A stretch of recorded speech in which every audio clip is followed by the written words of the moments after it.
নবী মুহাম্মদ সাল্লাল্লাহু আলাইহি ওয়াসাল্লাম তার সাহাবীদের সাথে বসেছিলেন। তিনি বললেন, আমি যদি আমার ভাইদের সাথে দেখা করতে পারতাম। সাহাবীরা কৌতূহলী হয়ে জিজ্ঞেস করলেন, আমরা কি আপনার ভাই নই? আল্লাহর রাসূল সাল্লাল্লাহু আলাইহি ওয়াসাল্লাম বললেন, তোমরা তো আমার সাহাবী। আমার ভাই হলো যারা আমাকে না দেখে আমার উপর ঈমান আনবে। ব্যাপারটা চিন্তা করে দেখুন, রাসূলুল্লাহ সাল্লাল্লাহু আলাইহি ওয়াসাল্লাম আমাদেরকে তার ভাই বলেছেন। আমাদের এত গুনাহ এবং ভুল থাকা সত্ত্বেও তিনি আমাদের বলেছেন আমার ভাই, এবং তিনি আমাদের সাথে দেখা করার আকাঙ্ক্ষা প্রকাশ করেছেন। তিনি আপনাকে এতটা উষ্ণতার সাথে গ্রহণ করেন যেমনটা আর কেউ করে না। আর তিনি বলেন, স্বাগতম আমার প্রিয় ভাই।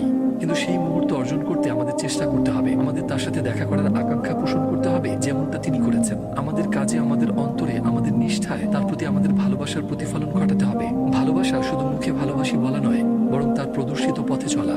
এটা আসে নামাজ পড়ায়, সততায়, ধৈর্য ধারণে, ইবাদতে অবিচল থাকার মাধ্যমে, তার সুন্নত পালন করায়, প্রত্যেকটি পদক্ষেপে তার দিকে এগিয়ে যাওয়ায় এবং আমাদের হৃদয় তার প্রতি নিবেদিত করায়। ভালোবাসা শুধু কথায় নয়, বরং আমাদের প্রত্যেকটি কাজে প্রকাশিত হয়।